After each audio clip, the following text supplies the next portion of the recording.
ஓம் மகா கணபதியே போற்றி, வெற்றிவேல் முருகனுக்கு அரோகரா. இந்த பதிவில் கந்தர் அனுபூதியிலிருந்து 19வது பாடல் பார்க்கலாம். சென்ற பாடலிலே 18வது பாடலில் முருகனை அருணகிரிநாதர் போற்றி புகழ்ந்தார். முழுக்க முழுக்க அவரை துதி செய்தார், வணங்கினார். முருகனை அவருடைய மகிழ்ச்சியின் உச்சக்கட்டத்திற்கு எடுத்து சென்றார். இப்போ முருகன் மகிழ்ந்திருக்கிறார். அந்த மகிழ்ச்சியாக இருக்கும்போது அப்பா கிட்ட பிள்ளையாகிய அருணகிரிநாதர் கேட்குறார். பொதுவாக நாம் கூட இறைவனை வணங்கும் பொழுது என்ன பண்ணுவோம்? அவருடைய திருப்பெயரையோ நமக்கு தெரிந்த சில பாடல்களை சொல்லியோ அவரை வணங்குவோம், அவருடைய புகழை சொல்லுவோம், அவரை மகிழ்ச்சி படுத்துவோம்.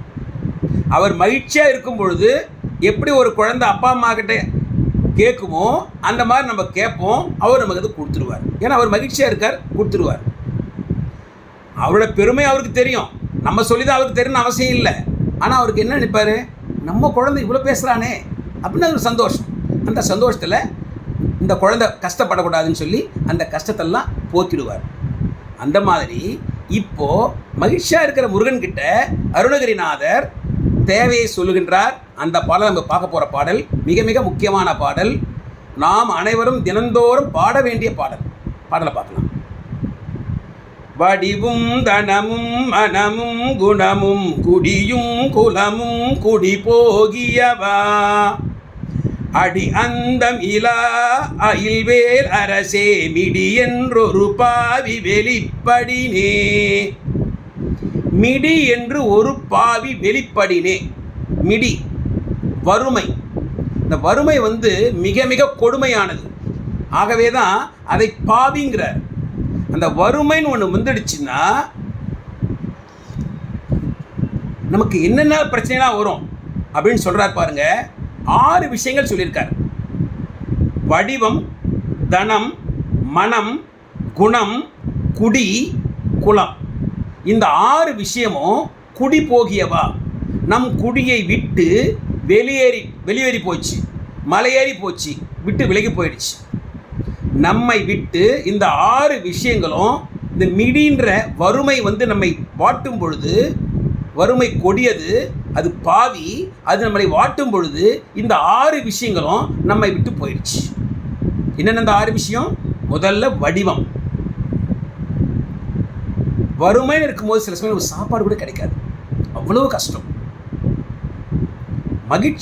எப்போ மகிழ்ச்சியாக இருக்கணும்? குறைஞ்சபட்சம் நமக்கு தேவையான சாப்பாடு நமக்கு கிடைக்கணும். அப்போ தான் மகிழ்ச்சியாக இருக்க முடியும். மகிழ்ச்சியாக இருந்தால் நம்ம அழகாக இருக்க முடியும். அதுவே கிடைக்காது. அந்த வறுமைன்றது அவ்வளோ கொடியது. அது மட்டும் இல்லை, சில நேரத்தில் நம்ம பிள்ளைகளுக்கு நல்லா படிப்பு கொடுக்க முடியாது, காசு இருக்காது. அவசரமாக மருத்துவ செலவு தேவைப்படும், காசு இருக்காது.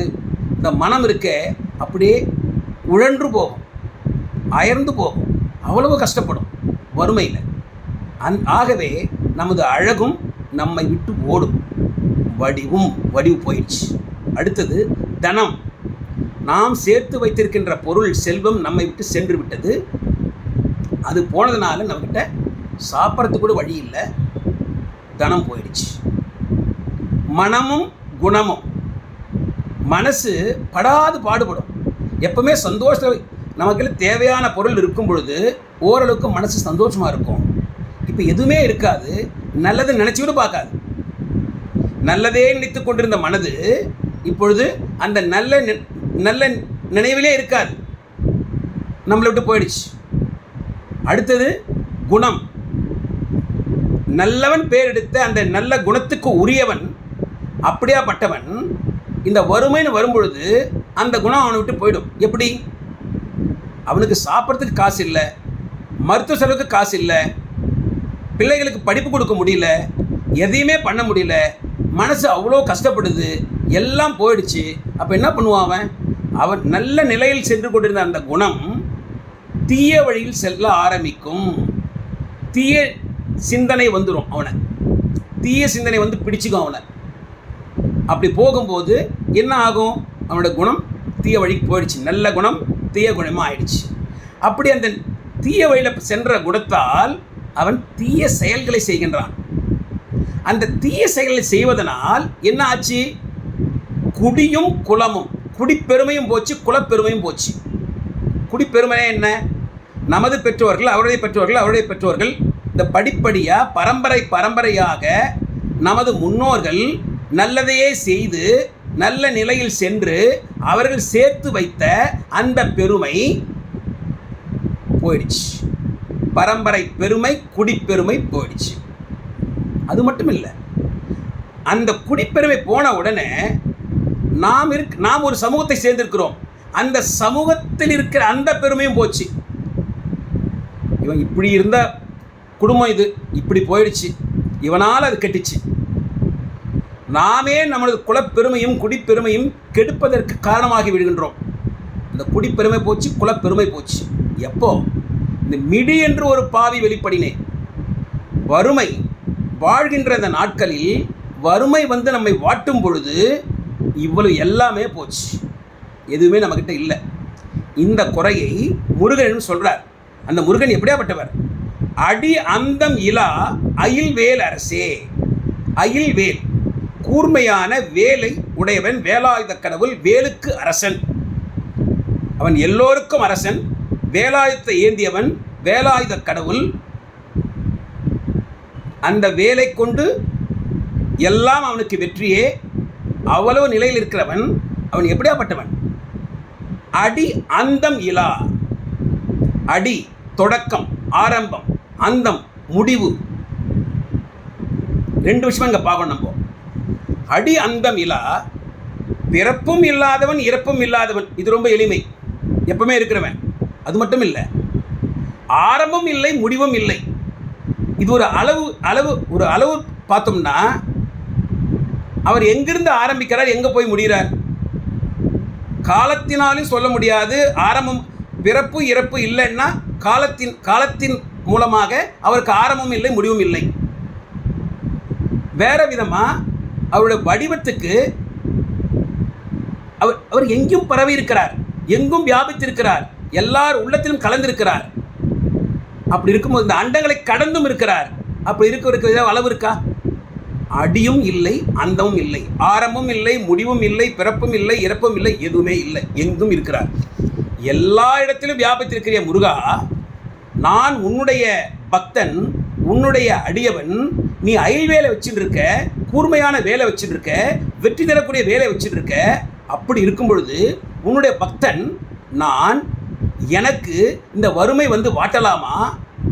என்னை கொண்டு என் குலப்பெருமையும் குடிப்பெருமையும் போவதற்கு நான் காரணமாக இருக்கலாமா? அது சரியா முருகா? அது சரியில்லை. ஏன்? நான் உன் பக்தன். ஆகவே நீ எனக்கு அந்த பிரச்சனை இருந்து என்ன வெளியே கொண்டு வரணும். இப்போ இந்த விஷயத்தை ரெண்டு விதமாக பார்க்கலாம். சாதாரணமான மனிதர்கள், நம்மளை போகிற மனிதர்களாக இருந்தால் முருகன்கிட்ட என்னால் என் குலப்பெருமை போகக்கூடாது, அது குடியேறக்கூடாது, முருகா தயவு செய்து என் மீது கருணை காட்டுங்கள், எனக்கு அருள் புரியுங்கள், எனது வறுமையை விரட்டி அடியுங்கள் அப்படின்னு நம்ம கேட்கலாம். இது நம் போன்ற சாதாரண மக்களுக்கு. ஆனால் அருணகிரிநாதர் போன்ற மிக உயர்ந்த ஞானிகளுக்கு செல்வம் போச்சு, அது போகிறது. ஆனால் நீ என்ன தர வேண்டும் முருகா? நீ தான் எனக்கு அருள் கொடுத்துருக்கியே, என்ன உன்னோட திருவடியில் வச்சுட்டு இருக்கியே, நான் வேறில்லை நீ வேறில்லை என்ற நிலை எனக்கு கொடுத்திருக்கிறாயே, அதற்கு மேல் எனக்கு என்ன வேண்டும்? அந்த நிலை கேட்பவர்கள் ஞானிகள். ஆக இது ரெண்டு விதமாகவும் பார்க்கலாம். நமக்கு என்னன்னா, இந்த பாடலை பாட பாட பாட முருகனுடைய பக்தர்களாகிய நமக்கு முருகன் இந்த மிடி, இந்த வறுமை வாட்டாமல் நம்மை பார்த்து கொள்வான், பாதுகாப்பான். முடிவில் அடியவர்களுக்கு, ஞானிகளுக்கு, அந்த பக்குவப்பட்ட ஆன்மாக்களுக்கு அருள் செய்கின்ற மாதிரி நமக்கும் அருள் செய்வான். அவ்வளவு சிறப்பு வாய்ந்த பாடல். இந்த பாடல் தவற விடக்கூடாது, தினந்தோறும் பாடணும். பாடலை பார்க்கலாமா? வடிவும் தனமும் மனமும் குணமும் குடியும் குலமும் குடி போகியவா, அடி அந்தம் இலா அயில்வேல் அரசே, மிடி என்றொரு பாவி வெளிப்படினே. வெற்றிவேல் முருகனுக்கு அரோகரா, ஞானவேல் முருகனுக்கு அரோகரா, கந்தவேல் முருகனுக்கு அரோகரா. தவறாமல் உங்கள் கருத்துக்கள் அந்த கமெண்ட் செக்ஷனில் பதிவு பண்ணுங்க. வெற்றிவேல் முருகனுக்கு அரோகரா. ஓம் சரணபவ.